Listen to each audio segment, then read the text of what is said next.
WCW. Do you know what it takes to be a champion? WCW will live forever. And why? Look at that big gold belt. WCW forever.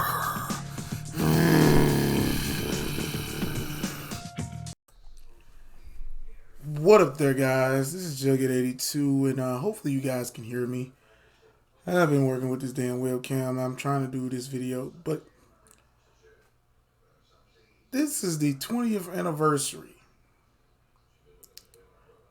of WCW, right? Of them going out of business. And I'm going to give a little lighting history about my association with the WCW, World Championship Wrestling.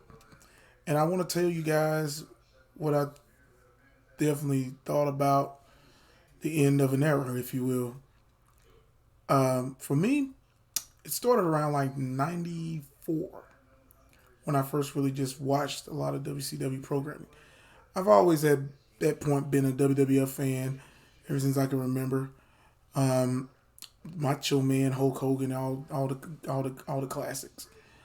Around like 94, early 94, I started to kind of drift a little bit from the WWF product. And it was not that it was just boring. It was just a lot of things that were going on at the time, like gimmicky. And my little self at the time was not really getting into it. Like, you know, I was about 11 or going on 12 or whatever. And I stumbled on WCW one day. I was watching on Saturday. At the time, the WCW's flagship program was Saturday night. And I was hooked. Saw wrestlers like Ric Flair, Hulk, Sting, and so on. And, you know, just seeing all these different elements. First of all, it was not as cartoony at the time. The WWF was going for a more cartoony feel with different characters they had. But with WCW, you saw genuine, just the sport of professional wrestling, put it like that. And it seemed like, you know, it was just a match made in heaven. Now, as time went on, WCW started to build itself.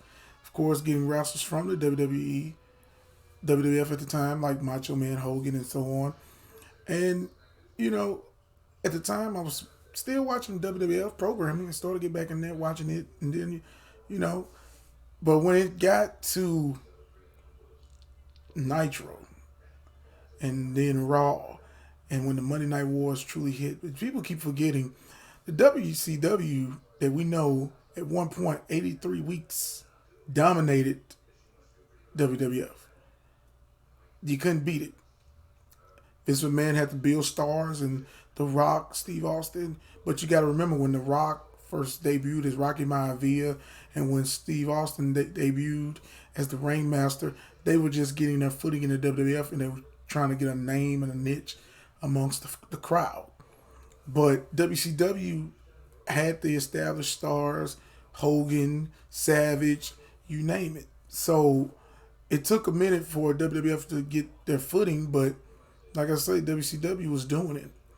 I know people sit there and say, well, the NWO and all that stuff, it ruined WCW. It was its greatest its greatest ups, and it was its greatest down. But I feel, yeah, the NWO,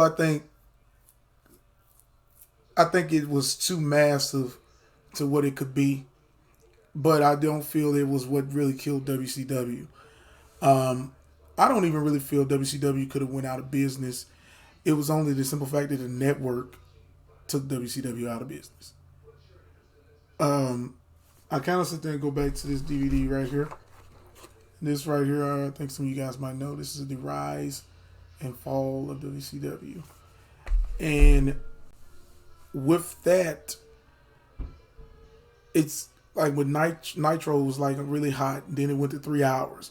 Then all of a sudden you had Thunder. And I just see in a podcast of Eric Bischoff, and he was just talking to Chris Van Zandt that they didn't want Thunder. They did not want another wrestling program. They had already had WCW Pro. They had WCW Saturday Night, and you also had WCW Nitro. Now, see, for Saturday Night and Pro, that most was recaps of Nitro. And basically, with Thunder, you had to literally put together another show live and put stuff together to, enhance whatever.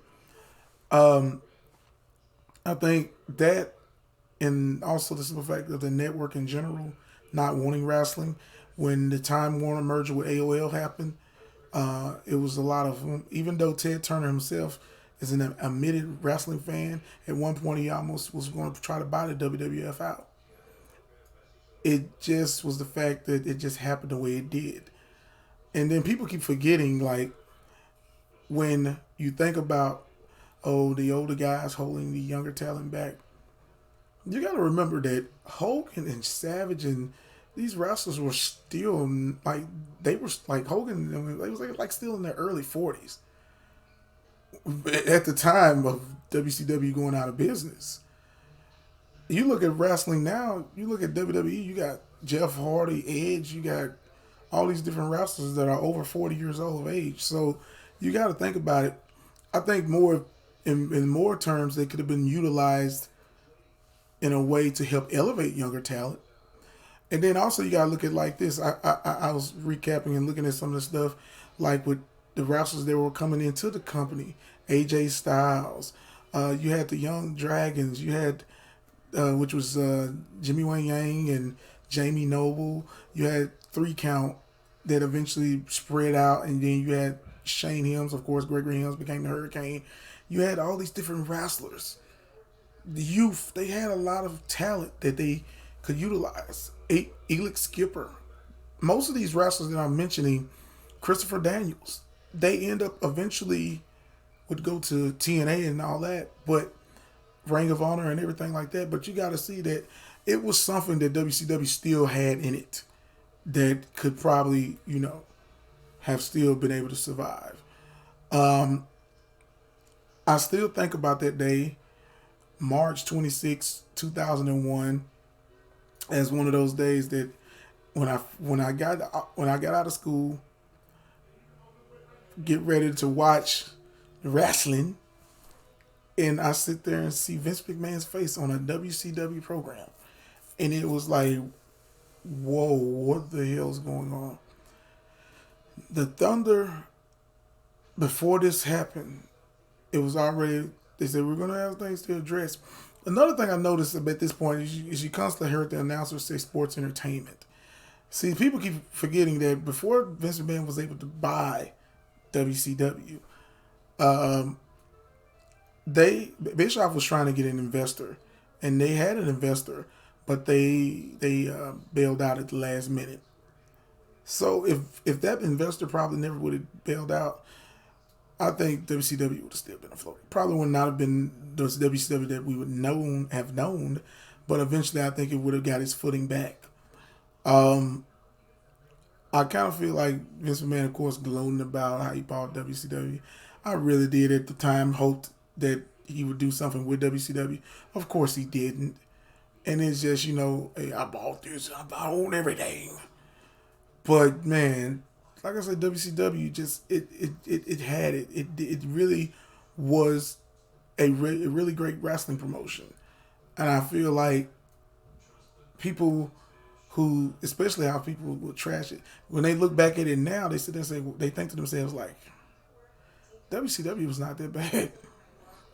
Going into its later incurrence, the final days of WCW, and like I said, I've seen, like, I used to watch Thunder and watch Nitro, and still was watching it all the way until their last episode, that last Nitro, seeing Ric Flair and Sting have their final match, seeing just all the stuff that was going on, Booker T versus Scott Steiner, you seeing all the different matches that were being put together, and then once the final match ended, and bam, Nitro is over with, WCW is over with, and then the next week on Raw, Buff Bagwell versus Booker T. And the thing about it, even you've heard about Arn Anderson and other wrestlers say that they wanted to put that first edition of introducing WCW to the quote unquote crowd. And well, I'm kind of going over here. Sorry about that.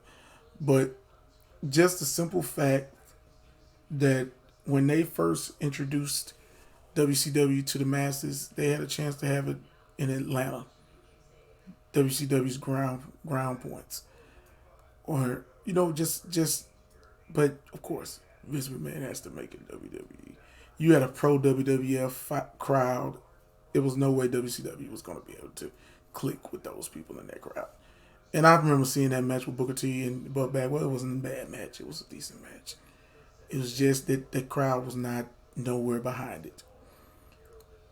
Like I said, 20 years ago, WCW goes out of business.